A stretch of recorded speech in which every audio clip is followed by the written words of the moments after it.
On Christmas Eve, I invited my 3 children to come over for dinner. I waited patiently until the food grew cold. No one showed up. Then I noticed the family group chat. They were ridiculing me. The old man is unbearable. Nobody wants to spend Christmas with him. My heart felt colder than that winter night. At that moment, I decided I had to teach them a valuable lesson. So, I opened my laptop and did something I had never done before. The next morning, they woke up in panic when they discovered what I had done the previous night. I truly appreciate you taking the time to listen to my story. Before I continue with that lonely kitchen on Christmas Eve, please subscribe to the channel, like button, and let me know in the comments where you are right now and what time it is. Another Christmas is approaching. To everyone following this story, I wish you warmth, love, and the company of people who truly cherish you. What I am about to share happened last Christmas, a night that changed everything I believed about family. Let me tell you my story. It was 7 o'clock on Christmas Eve in Portland, Oregon. My kitchen was filled with the aroma of roasted turkey and fresh cinnamon. The table was beautifully set for 10, including 2 little chairs I had specially purchased for Mason and Lily, my grandchildren. I was alone, but I was not lonely. There is a difference. At 61, I had rebuilt my life after my wife Emily passed away 7 years earlier. I taught cooking classes every Wednesday, ran a food blog that actually had loyal readers, and played chess with George every Monday. I had friends. I had purpose. I was not some desperate old man staring out the window for children who never arrived. That night was supposed to be special. 2 weeks before, I had invited everyone for dinner. My 3 children, Logan, 36, with his wife Hannah and their 2 kids, Ryan, 33, and Chloe, 29, the whole family together, just like old times. Their replies in the group chat had been short. Logan wrote maybe. Ryan sent a thumbs up emoji. Chloe did not even read the message for 4 days. I chose to hold on to hope anyway. So I spent 4 days preparing everything. The turkey had been brining since Sunday. I made Emily's famous cranberry sauce with orange zest and a touch of whiskey. Creamy mashed potatoes from Idaho Golds. Classic green bean casserole, and a perfect pumpkin pie with an unbelievably flaky crust. Everything had to be flawless. Bing Crosby's voice filled the room with White Christmas from my vintage radio. Through the window, I watched the neighbors' children building a snowman under the soft Portland drizzle. The turkey rested golden and beautiful on Emily's heirloom platter, the one we saved for the most important occasions. At 7:30, I wiped my hands on my apron and checked my phone to see if anyone was just running late. Traffic on I-84 can be awful on Christmas Eve. The screen lit up with new messages in the Thompson family chat. My heart leapt. Chloe had written, "Seriously, do we have to go? The old man is unbearable. Nobody wants to spend Christmas with him." Logan replied that he had already promised Hannah's parents they would be there, and she would be furious if he changed plans. Ryan added that Dad would guilt-trip us anyway. Let him eat alone. And then came the laughing emoji from my youngest son. I read it once, twice, 3 times, hoping the words would somehow change into something less painful. My thumb hovered over the keyboard, ready to type wrong chat kids. I can see this. But I did not send it. I placed the phone down gently. My hands remained steady. That surprised me. When Emily died, I had collapsed in that hospital corridor, barely able to breathe. This felt different, colder, sharper, like a knife sliding silently between ribs. I looked around the dining room. 10 place settings, candles ready to be lit, the finest china, those 2 small chairs carefully placed so Mason and Lily could reach the table comfortably.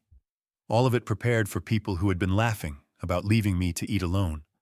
"I'll be home for Christmas" began playing on the radio, and the irony almost shattered me. Almost. Instead, I walked to my study and opened my laptop. The screen glowed softly in the fading light. If my children believed they could discard me like yesterday's leftovers without consequence, they were sorely mistaken. I opened my laptop and made a choice that would alter everything. Some people collapse when betrayed. I chose to set up a camera. My laptop screen glowed, the cursor blinking patiently. I could have confronted them directly in the chat. Typed "wrong chat, kids. I can see everything." But what good would that do? Embarrassed apologies, weak excuses. Nothing real would change. No. I was finished with half-hearted efforts. My anger was not loud or explosive. It was cold, clear, and focused. Sitting in my silent kitchen, I realized this disrespect had been growing for years. I had simply kept excusing it. Logan, my eldest, had borrowed $60,000 4 years ago for a business venture and never repaid a single cent. Now he only called when he needed me to watch Mason and Lily. I would drop everything, cook them dinner, read stories, tuck them in, and he would arrive hours late, mutter thanks, and vanish for months.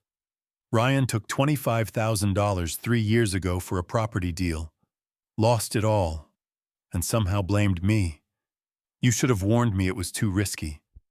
Dad, he was 33 years old. When did I become responsible for his poor choices? Then there was Chloe, 29, my youngest. Her perfectly curated social media life was everything to her. I discovered last year that she had stopped inviting me to her events. A friend mentioned it casually. "Oh, you weren't there, no." A retired chef in an apron did not fit Chloe's brand. I was not Instagram-worthy. I had made excuses for all of them for far too long. They are busy building their lives. They do not mean it. But that message, "The old man is unbearable," followed by a laughing emoji. That was deliberate cruelty. I scrolled through my contacts until I found Ethan Brooks, the 24-year-old tech-savvy son of my chess partner George. I had helped him last year when he was unemployed, letting him stay in my guest room rent-free for months. He answered on the second ring. "Mr. Thompson Ethan, I need your help tonight." A pause. "Is everything all right? Can you come over? I need someone who knows cameras and live streaming." Another pause. "Sure, I will be there in 15 minutes. He arrived at 8:30, looking worried. I was still wearing my apron, the perfectly set dining table visible behind me. "Mr. Thompson, what is going on? I need you to set up a camera. I am going to eat Christmas dinner alone, and I want the world to see it." His eyes widened. Live stream it exactly.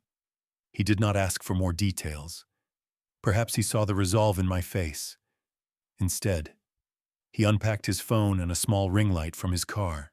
He arranged everything carefully so the shot captured me. The full table, the empty chairs, and especially those 2 tiny seats for Mason and Lily. "Which platform?" he asked. "The one that reaches the most people." He nodded and began setting it up. What should the title be? I thought for a moment. "Eating Christmas Dinner Alone, A Father's Story." Ethan's expression darkened. He typed it in. "Going live in 3, 2, 1. The red light appeared. I sat at the head of the table, surrounded by 10 empty place settings. The turkey steamed gently, candles flickered, and I began to speak in a calm, steady voice. "Good evening, everyone. My name is Finn Thompson. I am 61 years old. Tonight is Christmas Eve, and I prepared this beautiful meal for my family, my 3 children, my daughter-in-law, and my 2 grandchildren." I slowly gestured toward the empty chairs. "But as you can see, I am eating alone." I did not rant or cry. I simply carved the turkey, served myself a portion, and spoke the truth about years of quiet sacrifice. The money never repaid. the grandchildren I rarely saw, and the messages I had read that evening. Ethan watched silently as the viewer count in the corner began to rise rapidly. Within 30 minutes, 6,000 people were watching. By midnight, over 3 million. Let me tell you what happened when my children finally saw the video. Christmas morning. I did not intend to go viral. I only wanted to eat my dinner with witnesses. The internet had bigger plans. I woke to my phone buzzing endlessly like an angry hive. Notifications flooded in faster than I could read them. Messages, comments, shares, thousands upon thousands. The video from the night before had reached 8 million views overnight. I sat up in bed, fully awake. My quiet Christmas dinner had become a global phenomenon. The comments poured in endlessly. Most were heartbroken and angry on my behalf. This brought tears to my eyes. Those children should be ashamed. I am calling my parents right now. Others tagged major news outlets, and the media responded quickly. Headlines appeared everywhere. Elderly father eats Christmas dinner alone after children mock him in chat. Retired chef's lonely meal goes viral across the nation. I remembered exactly what I had said on that live stream. Ethan's camera had captured every detail. The beautifully set table, the empty chairs, my calm and honest voice. My 3 children were supposed to be here tonight. They chose not to come. But I am grateful for this food, for my life, and for those who still believe in family. Simple, truthful words that apparently touched millions. But the internet did not stop at sympathy. It turned into a full investigation. Someone recognized my last name and quickly found Logan's professional profile. From there, they located Ryan's real estate website and Chloe's influencer pages. Screenshots spread rapidly. These are the ungrateful children. Imagine treating your own father this way. Then came the screenshot of our family group chat from Christmas Eve. The old man is unbearable. Nobody wants to spend Christmas with him. Followed by the laughing emoji. It was now public. Ethan must have shared it, perhaps accidentally. But there it was. Undeniable proof that this was not made up. It was documented cruelty. My phone rang. George calling. Finn, have you seen what is happening? I have seen it. Meet us at Miller's Coffee in an hour. You should not be alone today. At 10, I walked into the cozy cafe. George was there with Richard and Margaret. They stood as I entered and hugged me tightly. Everyone has seen it, Margaret said softly. We sat together. Richard slid a warm coffee toward me. You did the right thing showing the truth, he said. I did not plan for it to explode like this. I admitted. I just needed someone to witness that I was not imagining the hurt. 8 million people witnessed it, George replied. And they are all on your side. Your kids, though. Margaret sighed. Their phones must be blowing up. People are furious. I should have felt guilty. I did not. I felt a quiet, cold justice. They deserve the consequences, Richard said firmly. They mocked you in writing. Now the world is responding. We talked for nearly an hour. They shared some of the comments they had read, stories of other families reconnecting after watching my video. As we prepared to leave, my phone rang again. An unknown number. I almost let it go to voicemail, but answered. Mr. Thompson, this is Daniel Harper, attorney here in Portland. I am not interested in suing anyone, I said immediately. That is not why I am calling, he replied calmly. I have been following your story closely. We should discuss protecting your estate and assets. Protecting them from what? From people who may suddenly want to reconnect now that things have changed. People named Logan, Ryan, and Chloe Thompson. A cold realization washed over me. I understand. I can meet you tomorrow or the day after Christmas, he offered. Sooner would be better. Let me think and call you back. Of course. My number is saved. I hung up and watched happy families pass by outside carrying gifts, children holding parents' hands. Everything I had hoped for that morning. Then my phone rang repeatedly. Logan, Ryan, Chloe, their names flashing one after another. My children had finally seen the video. My children had finally remembered that I existed. But it was not love that prompted their calls. Christmas afternoon at 1 o'clock. Logan called first. I let it ring 4 times before answering. "Hello, Dad." His voice was tight with stress. "You need to take that video down immediately." It was a live stream. "Logan," I replied calmly, "I cannot erase what millions have already seen." "Millions," he sounded strangled. "Do you have any idea what you have done? People are attacking me online. Hannah's parents are outraged.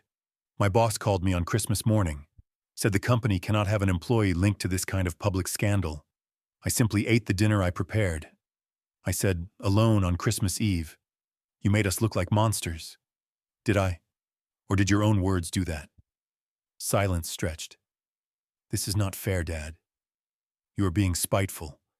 Spiteful would have been me posting your messages myself." "I did not do that. Someone else did." "Ethan," he snapped. "That kid you helped. He leaked our private chat." "Did he? I would not know. I was busy eating the meal I cooked for 10 people. Logan hung up abruptly. At 2 o'clock, Ryan called. "What the hell is wrong with you?" "No greeting, just fury. Do you know how many clients I lost today? 5 already. Everyone thinks I am the heartless son who abandoned his father on Christmas. You did abandon me on Christmas. That is not—" He stopped, exhaled sharply. "You are ruining my business, Dad. Over one missed dinner. It is petty. Could not or would not come. Does it really matter? You have made your point. Now fix it. Post something saying it was a misunderstanding. That we had other plans. I could do that," I said slowly. "But it would be a lie, and I am done lying to protect you." "Ryan, you are unbelievable," he shouted, and hung up. At 3 o'clock, Chloe called. "Daddy," her voice small and trembling, the tone she used when she wanted something. "Chloe, I am so sorry about the text. It was just a dumb joke. You know I did not mean it. I love you. Chloe, you have not called me daddy since you were 11. Do not start now because you are scared." "I am scared, Daddy. People are sending awful messages. I lost 3 sponsorships today. My feeds are full of hate. Please fix this. Was it a misunderstanding when you excluded me from your art opening because I did not fit your aesthetic?" She inhaled sharply.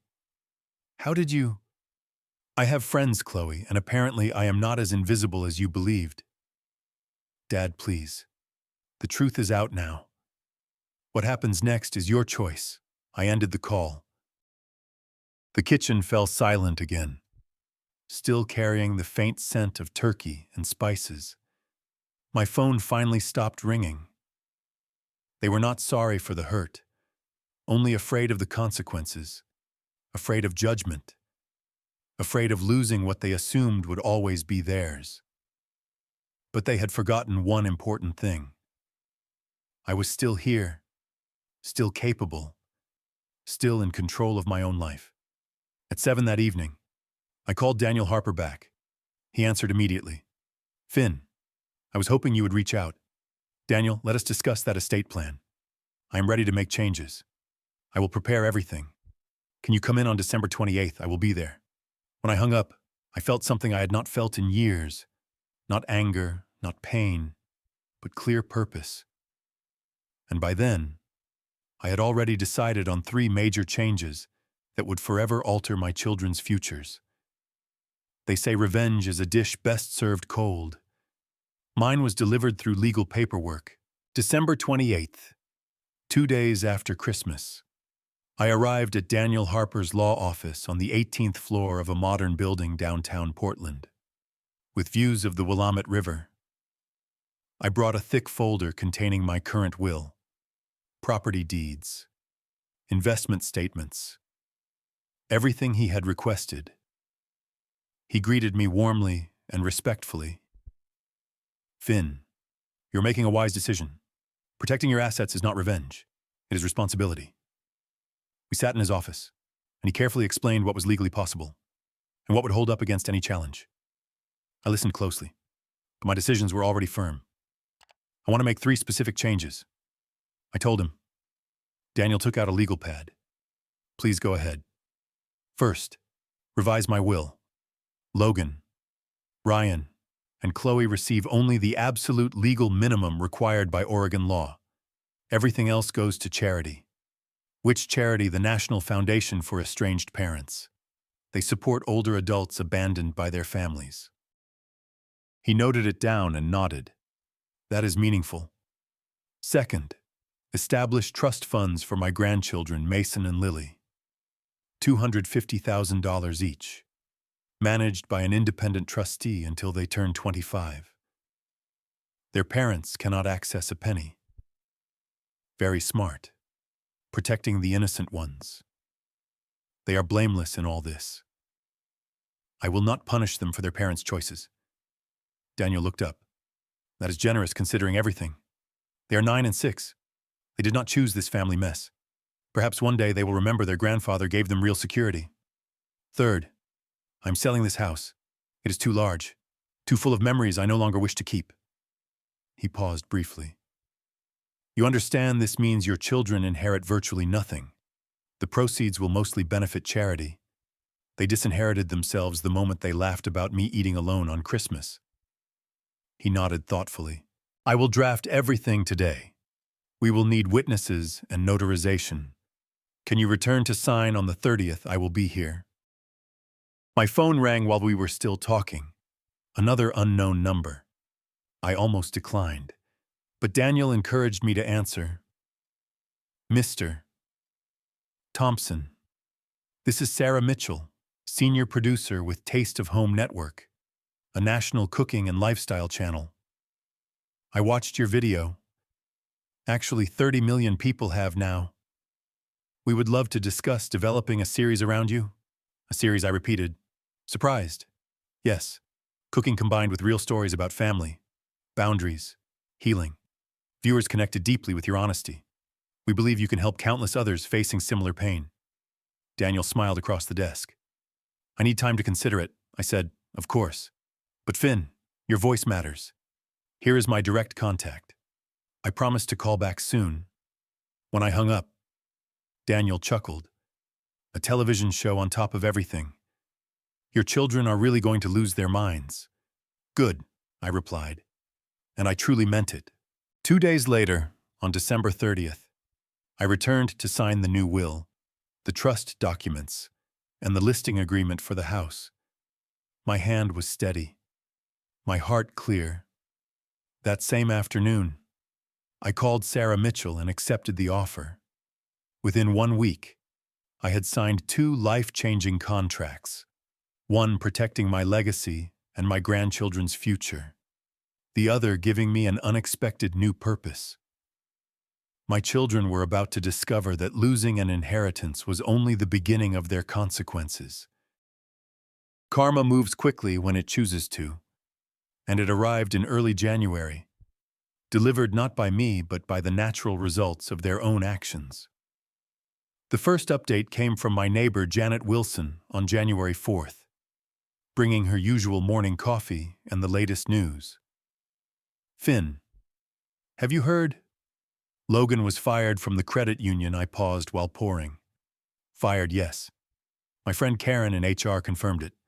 The leadership could not keep him after the public backlash. Several large clients threatened to move their accounts. I nodded quietly. Janet continued. Hannah's family is apparently furious too. Her parents called him a disgrace. 2 days later, on January 6th, I bumped into Richard at the grocery store. He was selecting apples when he spotted me. Finn, meant to call you. My cousin works in real estate. Says Ryan's company is collapsing. Clients refuse to work with the man who abandoned his father on Christmas. He lost 4 major sales this week, and creditors are circling. Turns out he was deeply in debt. Everything on credit. I examined an orange carefully. That is unfortunate. Richard watched me. You do not seem shocked. I am not. Ryan always lived beyond his means. I just did not know how bad it had become. On January 8th, George texted and invited me to lunch at our favorite diner, over cheeseburgers. He shared the latest about Chloe. Saw online that she lost every single brand partnership. Companies do not want influencers associated with family cruelty. Her agent dropped her, and she could not pay rent. Now staying with friends. I set down my fries. You okay? George asked gently. I am not sure, I answered honestly. Part of me expected this. Part of me hoped it would not go this far. Janet returned on January 11th with the final piece. Hannah filed for divorce. Apparently, she had been secretly saving money for years. Logan just discovered it. He is broke, unemployed, and facing a tough custody battle. I sat down heavily. Janet finally noticed my quiet mood. Finn, you do not look happy about any of this. I am not happy, I said softly. Not satisfied either. Just accepting that their choices led here. I simply stopped shielding them from reality. She left soon after. That evening in my new, smaller apartment, I watched rain streak the windows overlooking Portland. My children's lives were unraveling quickly. I had known it was possible, even prepared myself. But I had not prepared for the complicated feelings. Not triumph or revenge, but a quiet mix of sorrow and relief. My phone showed one missed call from Sarah Mitchell. While my children's worlds crumbled, mine was quietly expanding. Sarah had made me an offer that opened an entirely new chapter. At 61, I thought my best years were behind me. Turns out they were just beginning. Late January, the bright studio lights felt surprisingly comfortable, almost like being back in my own kitchen. Ready when you are. Finn, Sarah Mitchell called from behind the monitor. I adjusted my apron, looked at the ingredients lined up. Fresh butter, garlic, rosemary, a whole chicken, and nodded. Let us begin. The first episode of Savoring Life with Finn Thompson was titled The Christmas Dinner That Changed My Life. I shared my story while preparing a lemon herb roasted chicken, the same recipe I had taught my children when they were young, talking openly about sacrifice, healthy boundaries, and the danger of one-sided love. Food is more than fuel, I told the camera and the unseen audience. It is memory. It is love. And sometimes it is the final conversation you have with someone you thought would always be there.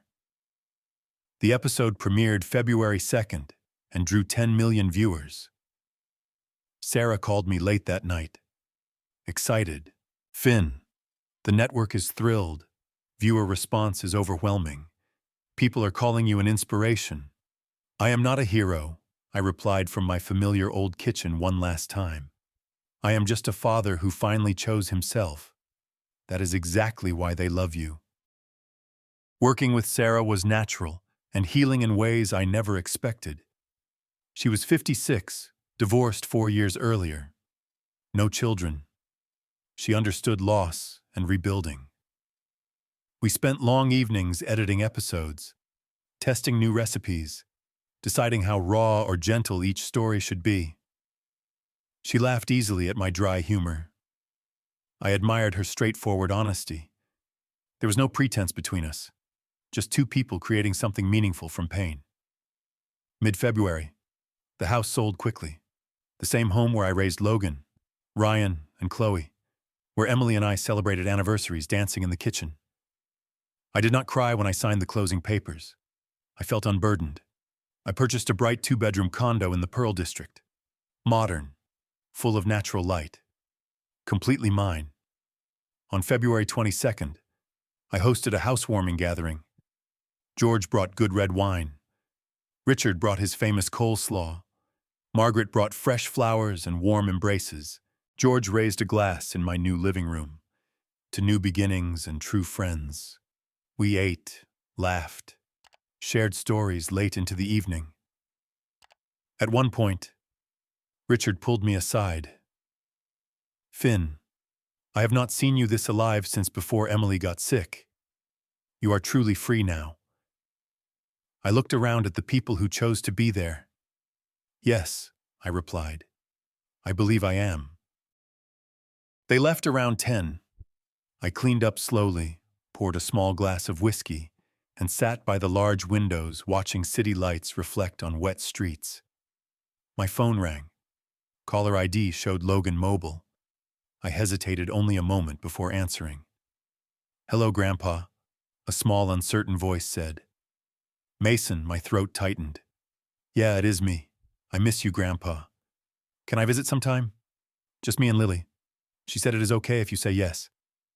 I closed my eyes and breathed deeply. "Of course you can, buddy. Anytime you want.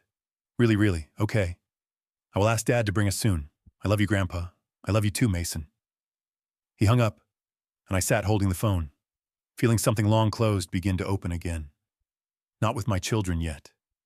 Perhaps not ever fully, but with their children. The innocent ones who had done nothing wrong. 3 weeks later, 3 handwritten letters arrived at my door. One from Logan, one from Ryan, one from Chloe. My children reached out again. But what they wrote surprised me more than their previous silence. Early March, the envelopes sat on my counter for 3 days before I opened them. Real paper, real stamps, not digital messages. I brewed tea, sat by the window with a view of the river, and carefully opened the first. Logan's. "Dad, I lost my job. Hannah left and took everything she could. I am now in a small apartment with Mason and Lily, and for the first time I am truly being their father. Cooking breakfast, reading bedtime stories, attending school events. I see clearly how I treated you. Like a bank, like a burden. You deserved respect and love. I started therapy, not to win you back, but to become the man my children need. They ask about you daily. I tell them Grandpa is living his best life now. Because you should be. I am sorry, Dad. Not because I need anything, but because you deserved to hear it years ago. Logan." I set it down gently and opened Ryan's next. "I lived a complete facade, Dad. Luxury cars, expensive vacations, all on debt. Losing everything has been the wake-up call I needed. I took a job as a prep cook in a local restaurant. Hard but honest work. The kind you taught me long ago. I'm sorry for borrowing your money and then blaming you when I lost it. Sorry for acting entitled. I will repay every dollar even if it takes decades. Ryan." His handwriting was rushed but sincere. Finally, Chloe's letter. Lighter envelope. "I chased likes and followers my whole adult life. I was ashamed of you because you did not fit my online image. How twisted is that I deleted every social account. Now I work at an independent bookstore downtown. Surrounded by real stories and real people. Learning to value what actually matters. I want to learn to value you again, Dad. Not because you are famous now, but because you are my father. I am sorry it took losing everything to finally see. Chloe." I folded each letter carefully and placed them together. I felt relief that they finally understood, sadness that it required so much pain, acceptance that my new life was fulfilling with or without their change, and unexpectedly, a small spark of hope. I did not reply right away. Deep wounds need time. Real growth needs space.